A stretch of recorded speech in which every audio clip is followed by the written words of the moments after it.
All right, welcome back, everyone. It's time now for our Thursday segment, Felipa's Flix, where we talk to renowned Borderland film critic Felipa Solis about all the things happening at the box office. Well, it is finally Oscars time, and we sat and talked with Felipa about some of the biggest pictures of 2023 and who she thinks could take home the gold.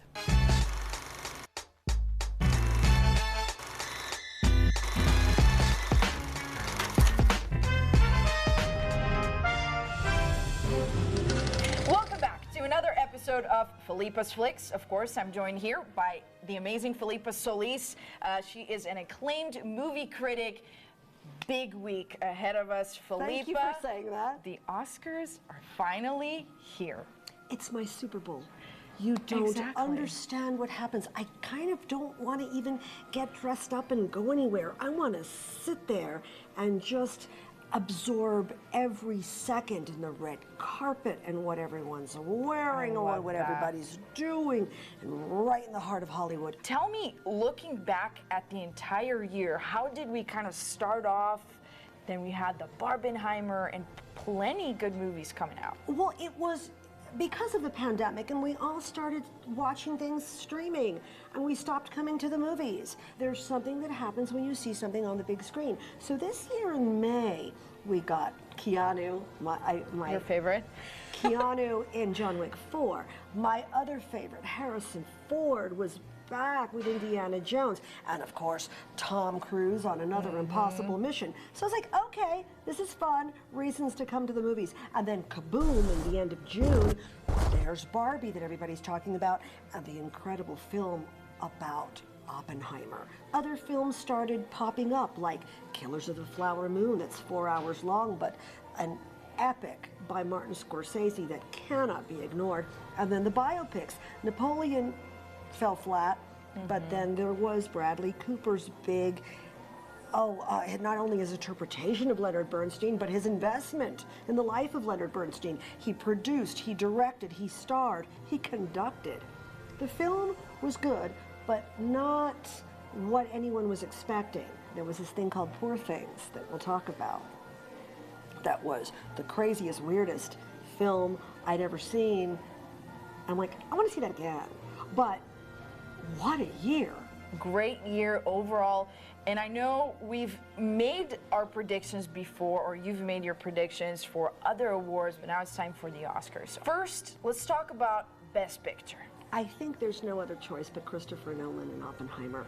I mean, there are some incredible films, and one of the charming, out-of-the-way films that was like, oh, was Paul Giamatti under the incredible direction of Alexander Payne in The Holdovers. He's magnificent. Another category, you mentioned Christopher Nolan, that there was some sort of a controversy when it came to nominations for Best Director.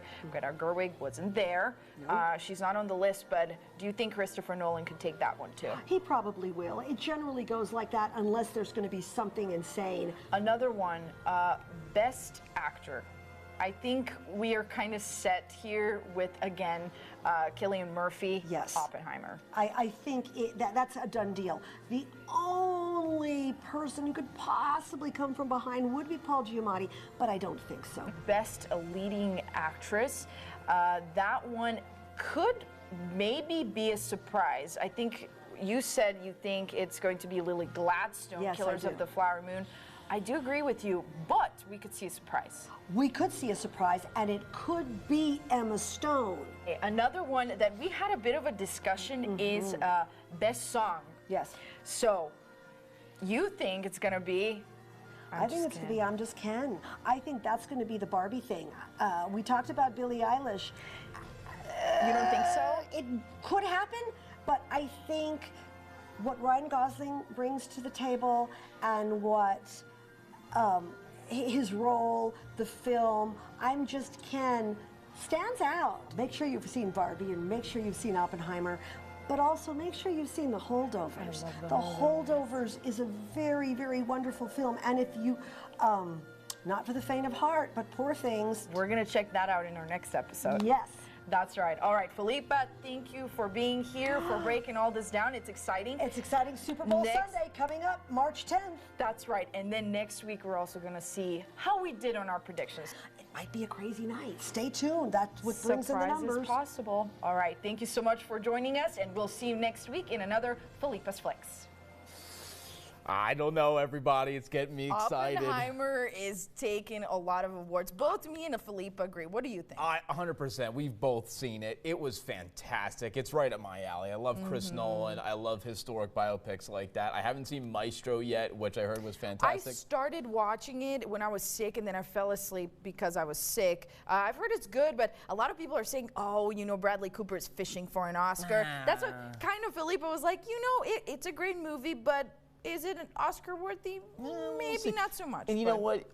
You and Felipa have brought up The Holdovers and Killers of the Flower Moon in almost every single one of our Felipa's Fix. If you haven't seen it yet, which I have not seen either of those. I have not seen Killers. But you said The Holdovers was fantastic. Amazing. Loved it. Yeah, You're going to love watch it. That. It's very nostalgic. I like Paul Giamatti too. Oh, I'm a big fan. And the new guy, Dominic Sessa, that's in it, he's amazing. Oh God, I can't wait. Lots of movies to watch this weekend.